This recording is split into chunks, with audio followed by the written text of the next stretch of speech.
Hello and welcome to the Fantasy Fiends podcast. I'm your co-host, Stevie Collier, and I'm here with my other co-host, Andy Peliquin, who is with us from Burbank, California. He is at a conference, so maybe you are near the area and you can go see his beautiful face.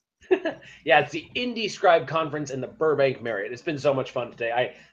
Slightly embarrassing. I totally forgot that we were doing the podcast. So Stevie frantically emails me a few minutes ago, hey, where's the link to the Hangout? So I scrambled to get it all. Thankfully, I had come upstairs to the hotel room to rest for a few minutes. So we are having a podcast in the end. Because John and I we're just unimportant to Andy. So I'm going to announce our guest host today, a guest author today, who is Jon Cronshaw, and he is known for his Her Name Was Red, which is a book of fantasy short stories, and as he says it, it's for those who love epic fantasy but don't have time for epic fantasy. Man, you like described me. Well, this is the thing. I mean, a lot of doorstops, isn't there, in the genre? So, I wanted to write some short stories that kind of had the feel of the epic story. So, yeah. It's definitely, I don't see that often. So you might have really hit a market there, something like that. So, but you also have other books, right? Yeah. So, I mean, I've got 2 novels out that are kind of post-apocalyptic. I mean, they play on fantasy tropes. We've got The Wizard of the Wasteland, and then the follow-up to that is called Knight of the Wasteland, and then I've got King of the Wasteland coming out in November. So, yeah, it's kind of coming out thick and fast with those. They remind me of the Last of Us video games. People have said that. People have said Fallout as well. So, okay. That's kind of like the perfect thing, right? Post-apocalyptic. Yeah, compliment that is. Yeah. The book cover looks a whole lot like the video game. I love the video game, so. So, Andy, do we have a word of the day? I'm sure you do, Stevie. Actually, today's word is a French word, and it is oublier, and it is to forget. That's right, our word, oublier. O-U-B-L-I-E-R, oublier. Ah, okay. I was thinking oubliette. Oubliette. What is that? It's a secret dungeon with an access only through a trapdoor at its ceiling. I always feel so inferior sometimes to you, Andy. Nobody knows that stuff. That's like cocktail facts. Or unless I'm just like, I haven't been to a dungeon in the past before, so I actually got that name because that's the name of a Marvel character, and she's dressed like a dominatrix, and I think her name is Oubliette the Dominatrix, or something ridiculous like that. So you would fall through a trapdoor on the top or something? Yeah, it's like a dungeon trap, like the stones give way and you fall into the dungeon.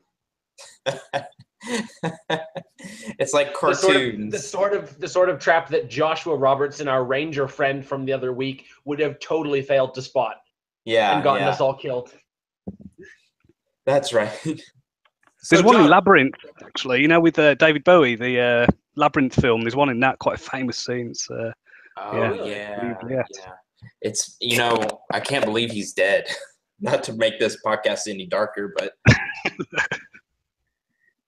I grew up with that movie, Yeah, it was awesome. So, yeah.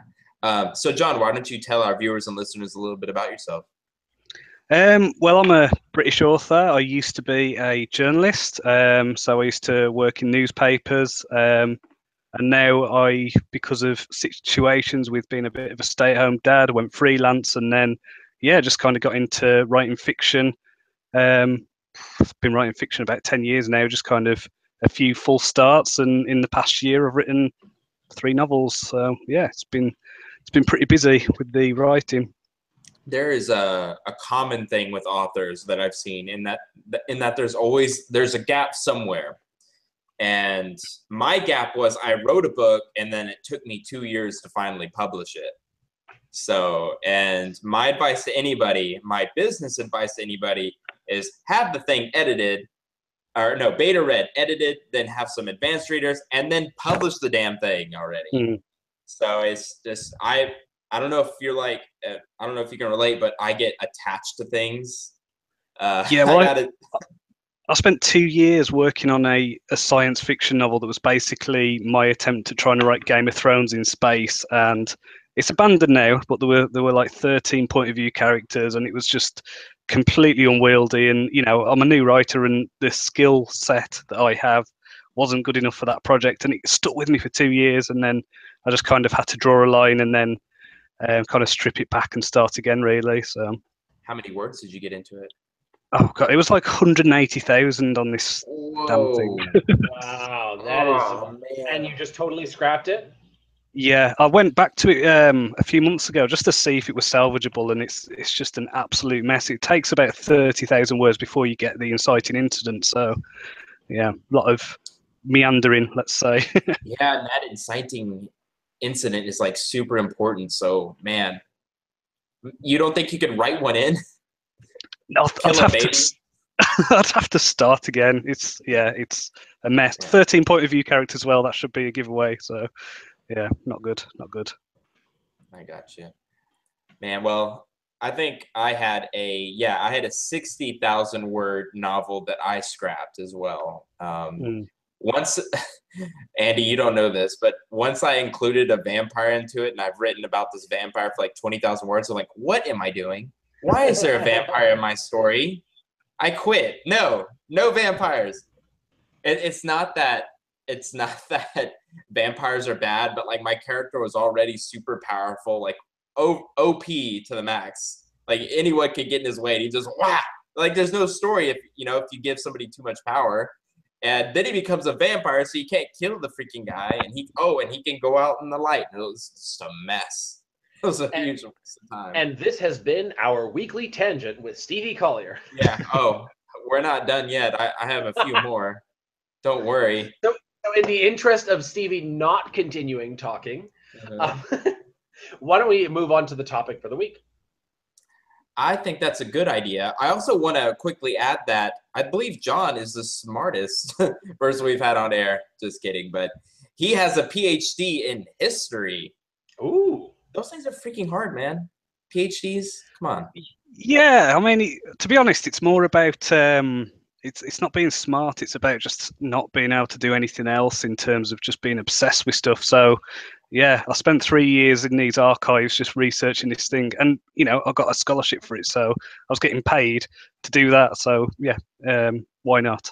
You sound like a character I want to write into a fantasy. Like, you spent 3 years in the archives studying history. Yeah. But in his off time, he was wielding a sword. I'd have to say, Jon, your last name makes me think of like a captain of like a fancy military, Cronshaw. It's sort of like a Cromwell, sort of like that strength of character that you get from Cromwell, the name. So Cronshaw, Captain Cronshaw. Love it. Sounded like a Pokemon to me.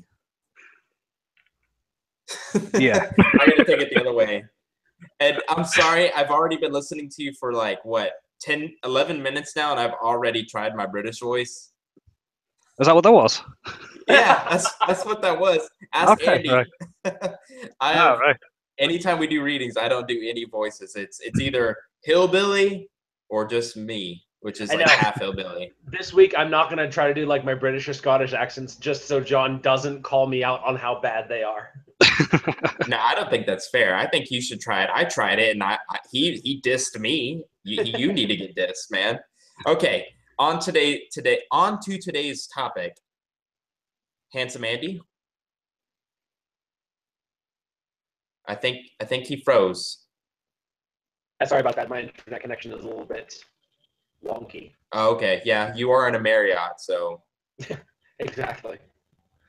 Okay, so today's topic is about the many faces of addiction. Now, we're all very familiar with the more traditional types of addiction: drug addiction, alcohol addiction, sex addiction to a certain extent. There are a lot of things, but that addiction is really anything that takes over your life beyond something that is healthy. And what's interesting is that addictive behavior can develop in anyone, and it's a repetitive process that distracts us from feeling deeper discomfort, pain, and trauma. So it can be through a substance, it can be through thoughts or activities, or you can get addicted to playing video games, you can get addicted to just about anything. Did that one hit a little close to home there, Steve? Yeah, I was saying like, hey, I already have my topic. I'm going to talk about World of Warcraft. No, but like enjoying video games is fine, and playing a lot of video games is also fine. But as soon as it stops, like it gets out of check, it gets out of balance. That's when it becomes a problem. But then beyond addiction, John, you were saying something about like a compulsion, no? Yeah, so I think it's all kind of linked. I mean, addiction does kind of lead to compulsion. You know, this idea that you, I suppose, don't really have. I don't know whether it's control, but it's a kind of leading thing in your life. It's almost like the forefront of your thoughts is kind of led by this one drive. Now, I mean, Lord of the Rings. Come on, you know, we've got the ring, the compulsion for the ring, and you know everything that goes with that. I mean, in my stories, I've got you know, her name was Red, which is the kind of title piece from the novelette. She's driven all the time by finding her identity. She wants to know who she is, and it overtakes her, and it kind of destroys her in the end. And you know, this is also in things like, I don't know if you've read The Magicians by Lev Grossman. We've got the kind of addiction that's coming in with that, and I'm currently reading, what is it, Powder Mage series. Have you read those novels? They're what's the name? Brian McKellen, I want to say.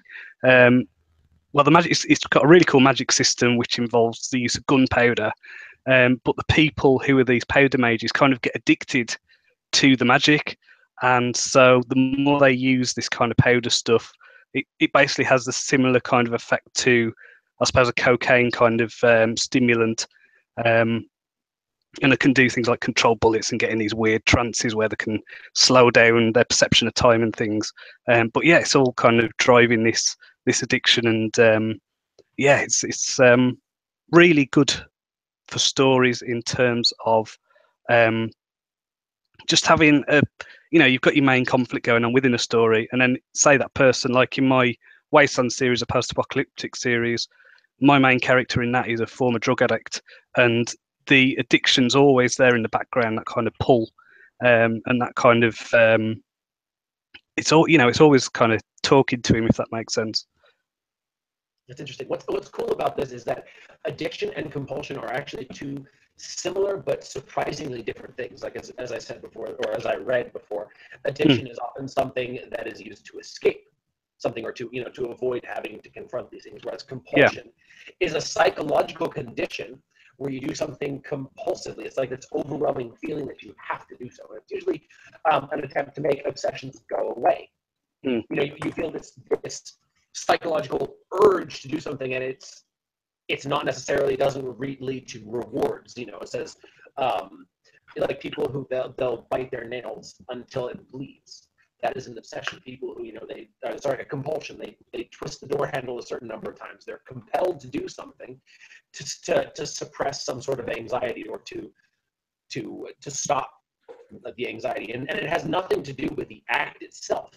You know, biting your nails until they bleed isn't going to make you feel less anxious in a social situation. It's just these compulsions, and it is a psychological condition where there's this overwhelming need to do something.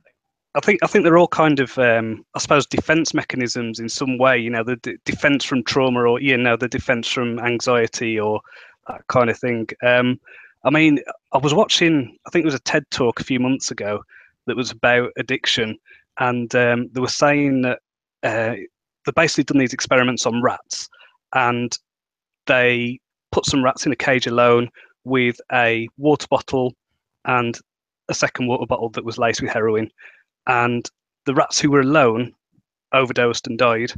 And then they did the same experiments with rats who were living in kind of social communities with other rats around them, and they went for the water. They saw the drug water as poisonous.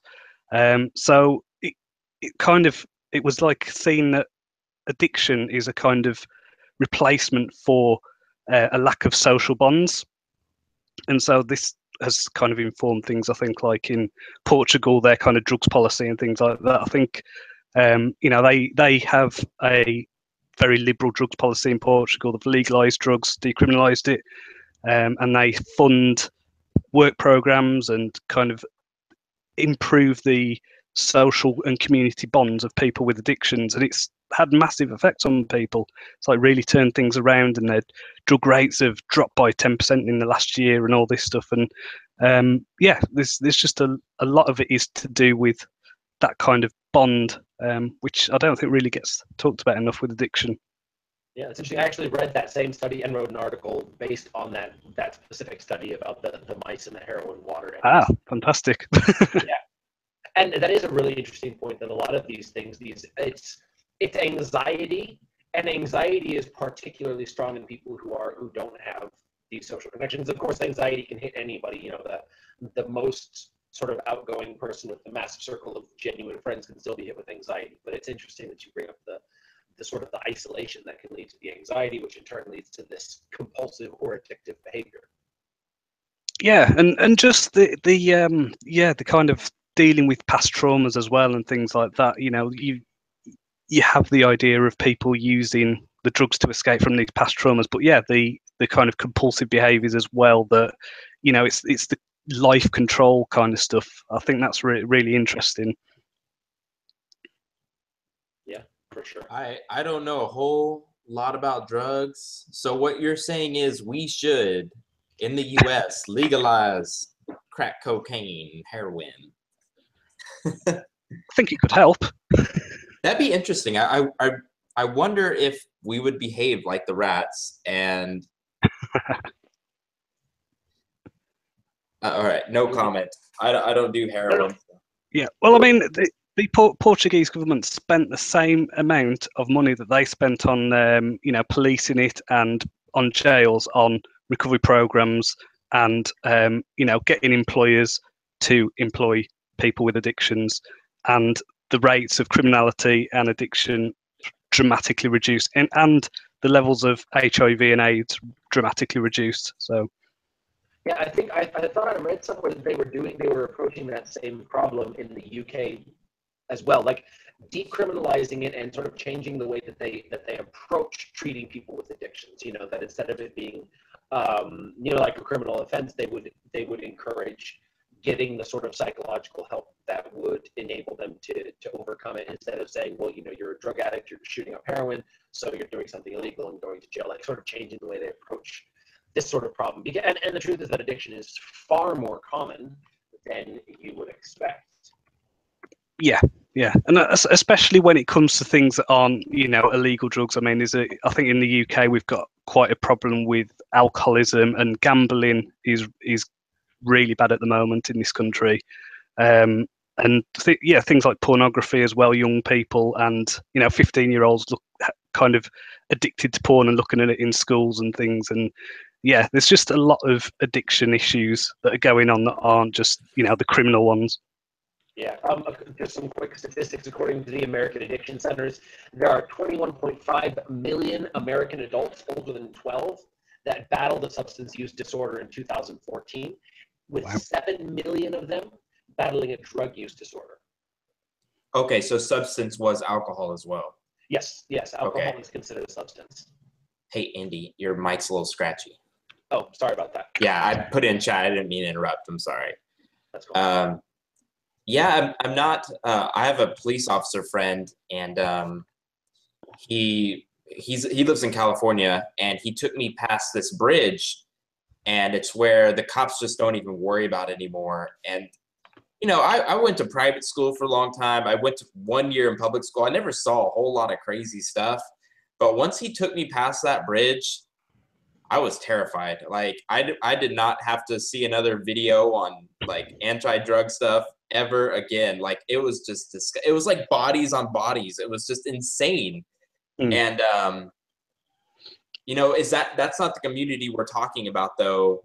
I mean, it just seems like a bunch of like all the rats went to the drugs over there. So what you're talking about is maybe like family issues, and they didn't grow up with proper socialization, or yeah, I mean, it's the criminalization's kind of adding to the cycle. So if you're in an isolated position within a community, I don't know, say you've got abusive parents or something like that, you take to addiction, and then you are then criminalized again, and you might have a criminal record, and it will be difficult to get jobs. So it's almost like this cycle where it makes things more difficult to kind of reintegrate and kind of actually have a fulfilling life. And that's kind of the thing that needs to improve, in my opinion. Yeah, for sure. That whole cycle, it definitely. And then when you have a hard time getting a job, and you have a hard time paying for your life or whatever, and then you fall deeper into the depression or whatever, the emotional difficulties, which leads you to seek that escapism through the same abuse, the same substance or a different substance, which just leads to another cycle of substance abuse or addiction. And then basically it's just people not being able to confront their problems head on. I know problems can be super overwhelming, and so sometimes you need that escape, but when you escape too much, that's when it sort of leads into addiction. I pictured you doing a line of Coke. I don't know why. Like, you just need it sometimes. Just a line of Coke will do you. Just take the edge on, take the edge off after breakfast kind of thing. That's all. After breakfast, I had my waffles and my line of Coke today. I'm doing all right. Gonna Wolf of Wall Street it. Yeah. Actually, I've been studying drugs. Well, I've been watching a documentary on drugs because Andy knows this. I actually want to write my next series about a drug lord, but he partakes one time because it's an accident, and then he starts selling the stuff. And it's more difficult than I thought it was going to be. I thought, a lot of authors can fake it. They can, like, oh, okay, if I was in that situation, if I was a stripper, it'd suck. It would suck. But a drug lord, what goes through the mind of a drug lord? How does he keep his goons from becoming addicts themselves? And I don't have that kind of experience. So I've been like watching all this stuff, and so far I just know how to bring in drugs with my butt. So that's all they talk about. I'm like, okay, I get it. Stick it up your butt. Thank you. Tell me the dynamics of it, of the business side. Maybe keep to the theoretical and don't start practicing, Stevie. Just my 2 cents. I wish you would have told me that sooner. I feel like you can say, too late. Too late. The only addiction, so I do suffer from biting my fingers. I've been trying to stop. So that's like a minor thing that I do, especially when I'm stressed out. Like Andy knows, like this launch has been super stressful for me, even though there's nothing else I can do. It's out of my hands. That would be a compulsion. A compulsion is a behavior that sort of as a way of coping with anxiety. And it actually has like a scientific name too, biting your fingers and the inside of your lips. I think it's like the same name. And also, I was addicted to World of Warcraft when I was like 12 to 14, like seriously addicted. Like I came home, fight with my parents because I had to play World of Warcraft. I had to go whatever. I think those have been my only addictions. Not like this podcast. All right, John, what's been your addictions? Come on. Probably Fallout 3. Yeah, I've heard that. Oh no, Final Fantasy 9. My goodness. Yeah, I think I spent about 500 hours playing Final Fantasy 9. I wanted to beat Ozma, so I did a lot of grinding. You call it, isn't it? Yeah. Yeah, a lot grinding. Of going on that island where you beat all the dragons. Spent a week doing that, sat on an inflatable sofa eating Jaffa cakes. So, yeah, that's probably not a good thing. How did that work out? What were you trying to get? Yeah, there's basically a secret boss in Final Fantasy 9 called Ozma, who is just rock hard. So I wanted to beat that. So I just grinded for, I don't know, too long, hardly any sleep. And this was back when I was undergraduate at university, so many years ago now. But yeah, Fallout 3 was actually, I think, you know how it has the totals of hours, and I think it got up to about, I think it was 250 or 300 hours on that, and that was kind of my because all through my adult life I've had this thing of I want to write a novel, I want to write a book, I just don't have the time. And then I saw this kind of 300 hours. It's like, holy shit, I could write a novel. I could write probably a couple of novels in that time. What am I doing? So I that was almost like my wake up moment for an addiction. that point where I just kind of realised, oh my god, I need to actually, if I'm going to write these books, I need to do it and not sit around playing video games all night. So Yeah. When it comes to video games, I'm a bit more compulsive than addictive. I'm the kind of person where I need to finish whatever I'm playing, which is why I don't do well with like MMORPGs or open world games, RPGs. I like games that have a start and a finish. You know, a very linear path. You know, it's not, oh, do one mission but then do another side mission at the same time, which leads to another side mission. Like that just drives me nuts. So I need to be able to start and finish a game. And until I finish the game, the closer I am to finishing it, the more I feel this need to play it so I can finish it. And then once I'm done, I'll finish a game and I will never play it again. I've done that with so many games. You know, the last one that was like really bad was Mass Effect 2. I just played it, and the closer I got to the finish, you know, the end of the story, I was like, okay, I have to play, until I don't think I ever like sacrificed sleep or anything, but it was like every spare moment went into playing the game, just because I was feeling that anxiety, you know, sort of like the itchiness. Okay, I've got to finish the game, and that's more my thing than addiction. It probably doesn't help as well that they're, they're kind of, a lot of the modern games are quite good stories now. They have a lot of good storytelling, and you know, obviously you're writers, so you like stories. So yeah, I think that kind of feeds into it. And there's a lot of side stories too now. Like every game is not as linear as they used to be. Like you can go off and do all sorts of different things. I know I haven't played Mass Effect 3, but I just know you could go off and do all sorts of things. Even the Assassin's Creed games now, you can go off and do all sorts of different things, and it's not just like, oh, I mean, you can do that. But another thing, the only time I've lost sleep was with books. Like if I'm reading a book, I'm not going to stop. I will keep going and going and going and going. So now that all of our mild secrets are out, let's go to our dark and dirty secrets. Andy? I don't really have any. You wear dresses? Well, sometimes, but that's not really a secret. There's nothing wrong. God dang it. That's pretty good. I like that. You're getting my improv skills, I see. Yeah, that's good. I like that. You're becoming me.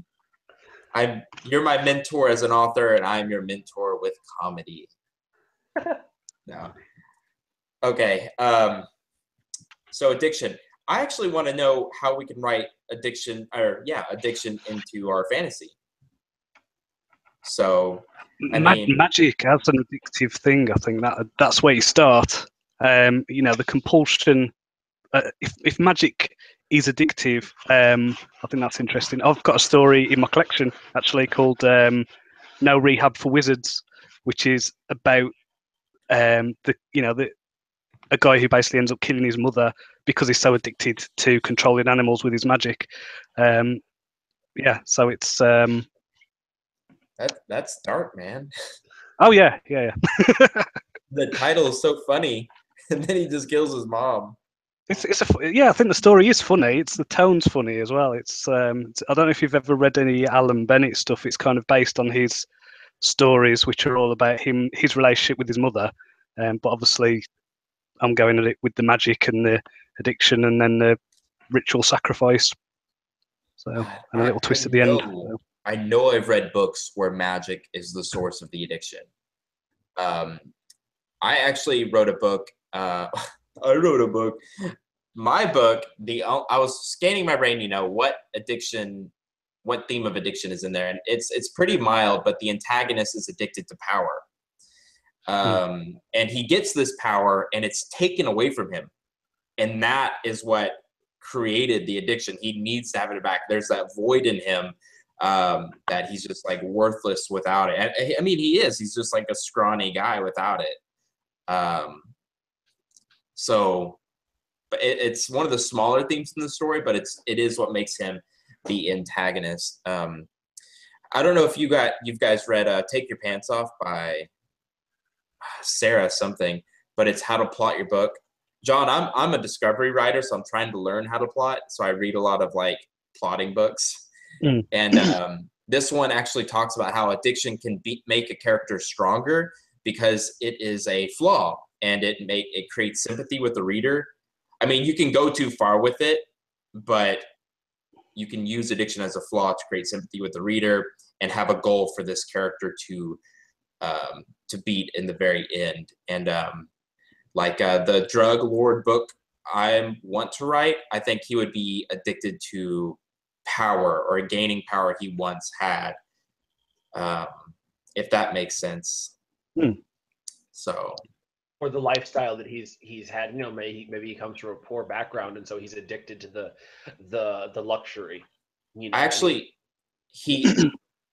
I've already wrote 10,000 words in it, and he actually was given up by a royal family because he's an albino.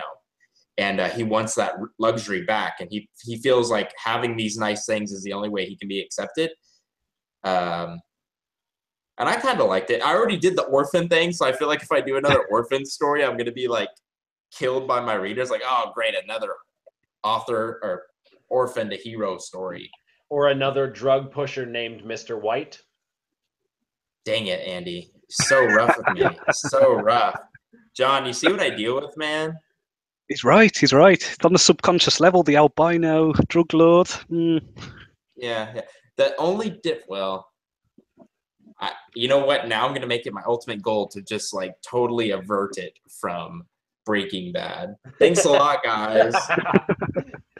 Give him a happy ending. There you go. Holding you to a high standard, one podcast at a time. That's going to be my motto. So, should we get to today's reading? Definitely. Okay, I've been looking forward to this one. Let's see, Definitely. let me pull it up. So most of it's narrator, John. There's basically just the Georg Schultz guy. What kind of a guy is Georg Schultz? He's a what is he? In the broader world, he's basically a retired assassin who gained power. So a lot of the stories that I'm doing in this world are interlinked. So yeah, he's part of this kind of assassins thing. He's basically made a lot of money. He's part of the nobility now, the elite. So yeah, he's just a rich guy. Please tell me he's German, so I can pull out my German accent for this one. Yes, why not? Yes. Hey, I think you should actually. You should narrate this one, John, because you're the first British person we've had on air. So you know what, my eyesight's terrible when it comes to reading. I'm registered blind, so I really struggle with reading on screens and stuff unless I've got like a reader. So yeah. I forgot you actually have a service dog, right? Or you walk guide dogs or something? Oh yeah, well look, I'm between guide dogs at the minute. Yeah, my last guide dog retired, Watson. So Watson. He was awesome. Yeah, and don't make the joke if I'm Sherlock, because I heard that about 10 million times. But no, he was he was cool. He was a black Labrador, and it's just I'm on the waiting list now for the next dog. So I hope that's sooner rather than later, because prefer a dog than because I get around with a white cane kind of thing. So So when you say he's retired, what do you mean?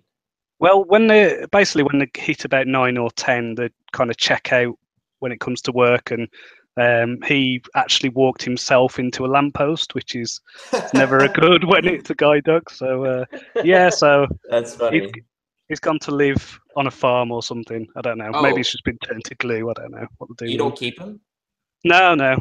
I mean, I could have done, but where I was living at the time, I didn't have a garden or anything, so yeah, it was just no good. Do now. Yeah.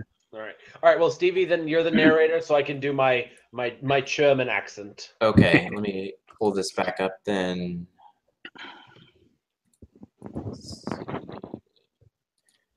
All right. Sometimes it just doesn't give me the full document, so I really hope so. How do you pronounce the blade's name, John? The Führerschwert. The Führerschwert. Wow, I love it. Yeah. I've been that saying sounds German. I want to do a German. I've been wanting to do a German accent on this podcast since the beginning, and so I'm really happy. Even though he's only got a few lines, I totally am going to do it. I would do British, but I don't want to offend anybody, John. So I'm going to do regular. I know. Okay. If you're going to do British, at least do it in the kind of Dick Van Dyke style, where it sounds at least Australian or something. So I promise you, I will offend you. I promise. That is okay. Basilisk on a yellow field. That is the title. Man, I cannot talk today, and now I'm narrator. Great. Okay. I wore green on the day I performed my first kill. I stood on the edge of a large stone room lit by alchemical orbs casting soft white light across the faces of 24 children as they danced to the drummers and pipers. The adults looked on in their green finery. The men wore matching coats tailored from silk. The women wore long hooded dresses in a darker green than the men. They were cut low along the bust and pulled tight at the waist, with wide skirts extending to the floor. My dress was in the style of the other women, though there was a hidden slit which allowed me to reach my blade. Oh, the first shirt. Can you give me a refresher on that one? No, I want to hear you struggle. Okay, good. The first shirt. Okay. Führerschwert. There we go. Führerschwert.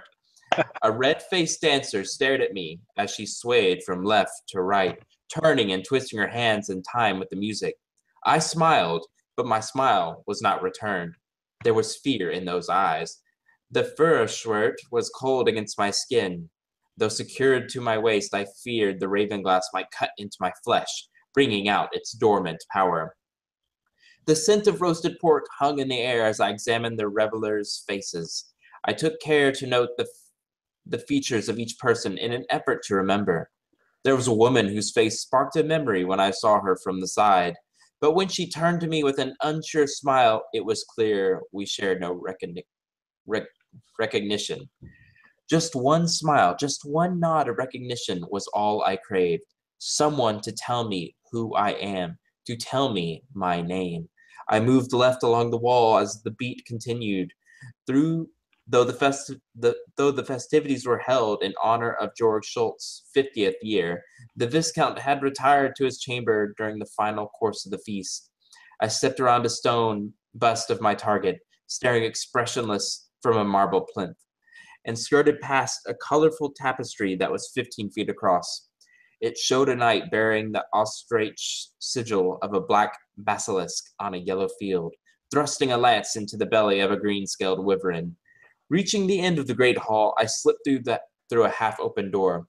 The alchemical glow faded as I made my way along a bare stone corridor, illuminated by wall candles. Stevie, yes. Viscount, and wyvern. I thought it was wyvern. No. I thought that was a type of dragon. It is. It's a wyvern. Oh my god. Just like and Viscount. Thank you. I actually done that before. Okay. I ascended the steps until I reached a thick door in varnished oak. I placed my ear against the door and listened. Hearing nothing, I turned the handle. I held my breath, pulled up the hood of my dress, removed my shoes, and stepped through the door. The corridor was dark and the floorboards cold beneath my soles. A faint glow seeped out from beneath a door at the end of the passage.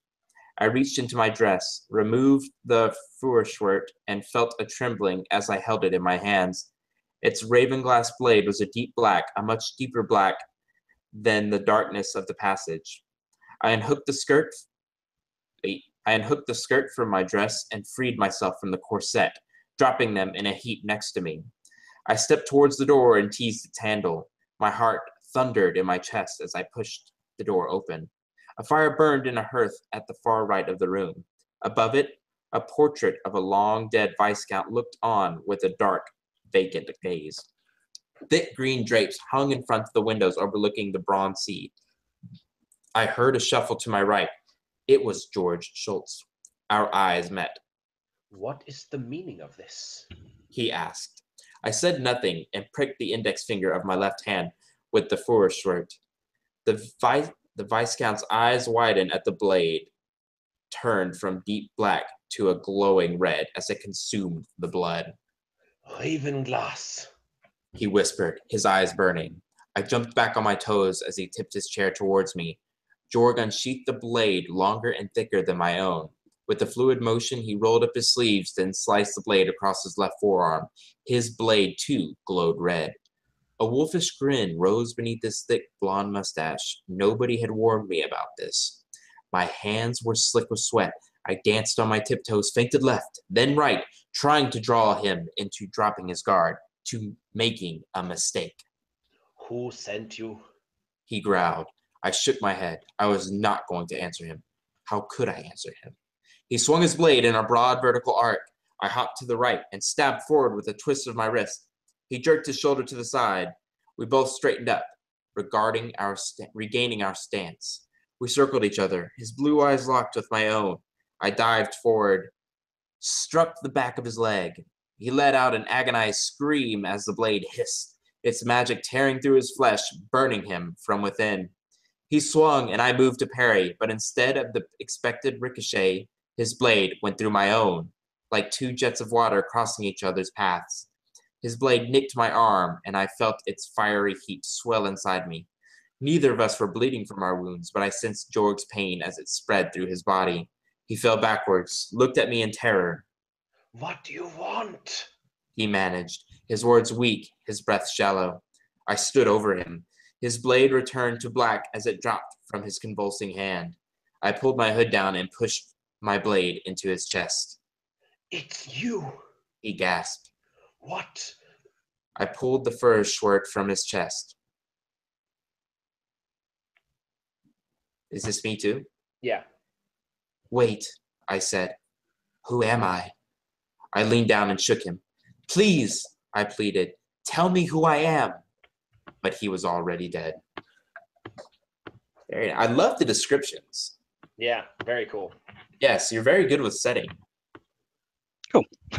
I'm like stealing things now. I'm like, okay. And Andy and I are big fans of the word alchemical. So that was a joy to read too. So yes. Yeah. It's not done a whole lot. Yeah, I think I basically nicked that from what is it, the Lies Loch Lamora, you know, the I think Lynch novel. Hey, John, what time is it there? I think we lost you, John. Yeah, Andy, you still there? Yeah, I'm still here. Okay. Do you know what time it is over there for him? I think it's like 2 a.m. Jeez, that's commitment. Yeah. Yeah, so what did you think about the story? I liked it. I thought it was like I was disappointed with the ending because I wanted to know more about the Fürschwert and Jorgschutz, the Viscount. I like the idea that the blades kind of went through each other, you know? Yeah, that caught me off guard. I wasn't like I didn't expect that.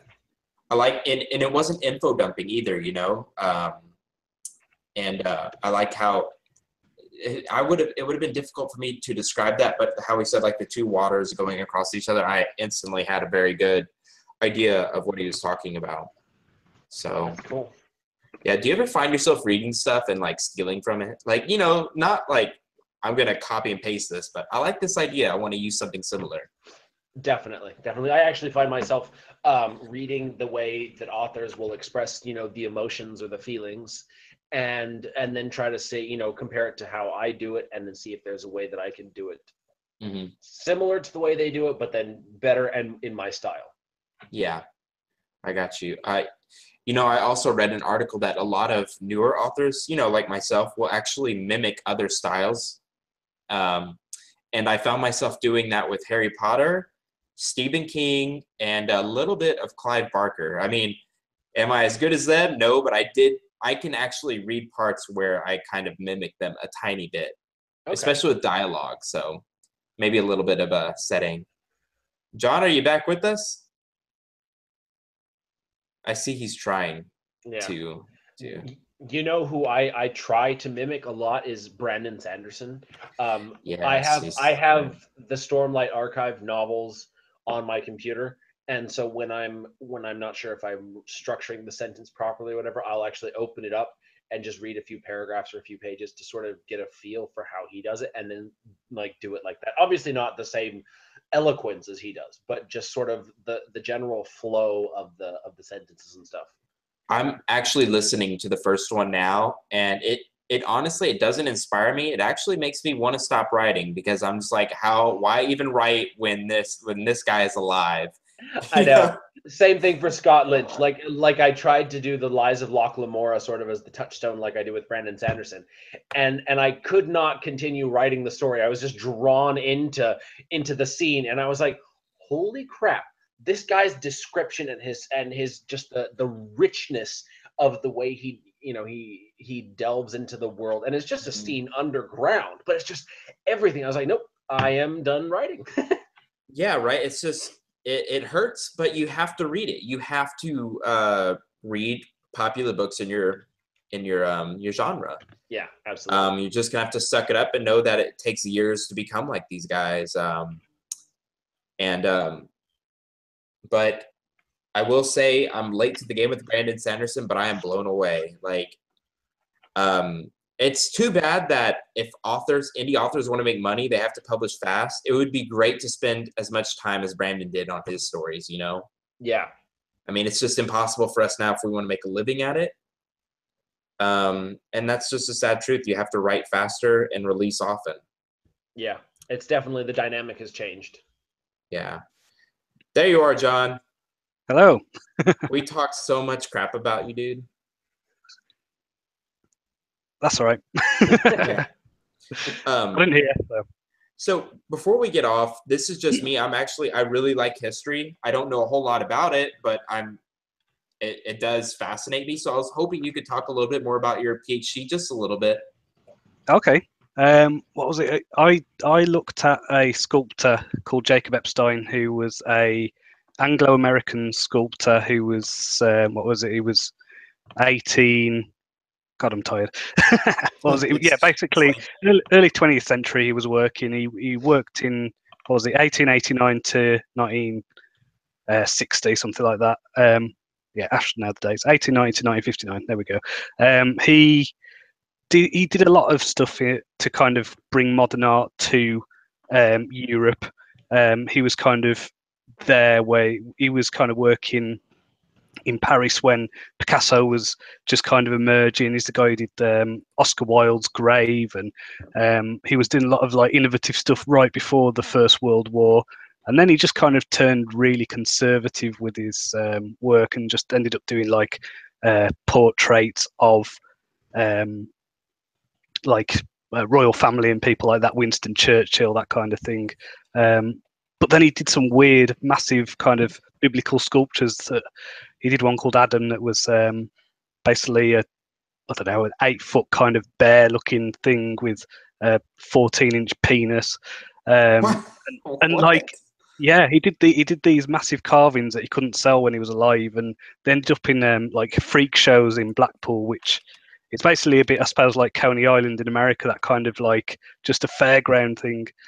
So it was like looking at his life and looking at all the kind of stuff that was going on around him. And it was really fascinating, and I got to look at a lot of cool archive stuff about the First World War and all that kind of stuff. So it was great. Why did you choose him to do your final paper on? Right? Well, what is it? So it was on Jacob Epstein, and I did it on him because of finding out about him having these sculptures in the freak show. I just thought that was so interesting, and there was a lot of it that was because he was a Jewish artist. There was a lot of kind of anti-Semitic newspaper articles written about him and stuff, and that kind of all filtered in, and I just thought this is just really fascinating and kind of says a lot about British history at the kind of the early 20th century. So yeah, it was a great case study. Yeah, that's great. And you spent 3 years on that. Yeah, well, it was 4 by the time I did everything, because it took me 3 years to do the research, and then you have like a write-up year, and so it's basically 4 years. Oh man, wow, that's crazy, but super interesting. Somebody I've actually never heard of, but I also like the freak show kind of stuff too. Andy, it reminds me of Cirque du Soleil, or no, Cirque du Freak. Yeah, that's a good series too. I started with that. It's part of one of the reasons why I like writing so much. I loved that series when I was a kid. So is that the Darren Shan series? I want to say is that one. I don't even know his the author of it, but it was a huge hit about Darren Shan. Is it? Okay. Yeah, there we go. Yeah. Well, was that a short story, by the way? Does it go on? No, well, all the stories are kind of. I mean, that character, the Red character, is a novelette in Her Name Was Red thing. So there's more about how she kind of realizes that she's got this power with the blade and stuff. So yeah, the kind of interlocking stories. And I'm actually working now on the be an epic fantasy, at least three novels based on her and a few other characters. So yeah, I'm working on that at the minute. I've realised I've been doing like world building for it for about 5 or 6 years. So yeah, it's probably time to kind of get on with doing a full series with it. Yeah, that makes sense. So if our readers and viewers want to listen or to find out about the mysterious girl, they need to hit you up and purchase your book, Her Name Was Red. And again, that's by Jon Cronshaw. Andy, do you want me to go ahead and start signing us off? Yeah, absolutely. Okay. We want to thank everyone out there for watching and viewing the Fantasy Fiends podcast. It would help us out tremendously. Wow. If you could like and subscribe our channel on YouTube. We also want to thank Jon Cronshaw for staying up so late to be with us. It's what Andy said, it was like 2 o'clock there. Is that right? Yeah, it's 2:30. Yeah. Oh God, I would be so dead. That's commitment, man. I wish you all the luck with your books because I don't know if I could stay up that late anymore. I used to be able to do that all the time, but nope, not anymore. Andy, who are we having next week? We are having. I keep putting you on the spot. I'm sorry. No, I'm technically supposed to know this stuff. I've been up since 4 a.m. and I need to sleep. So we'll give it as an excuse that I don't know. And see, both of y'all have been perfect with your words, but I'm the one who got like really good sleep last night, and I can't talk. That's all right, Stevie. That is less to do with sleep and more, Yeah, thank you. Thank you so much, Andy. He's so nice to me, John. Andy, if you don't know who's on this next week, it's fine. Sorry. I'm gonna have to look through my email. Like I said, I've been up since 4. I've been driving. I've been having tons of fun at the Indie Scribe conference. I need to sleep. No worries, man. Hey, they got a lot of good Mexican restaurants in Burbank. Why don't you go hit those up? Yeah, absolutely. So, all right. So this has been another fantastic episode of the Fantasy Fiends podcast. We hope you enjoyed your stay. John, Andy, go get some sleep. Thank you all for watching and listening. Peace. Bye. Bye.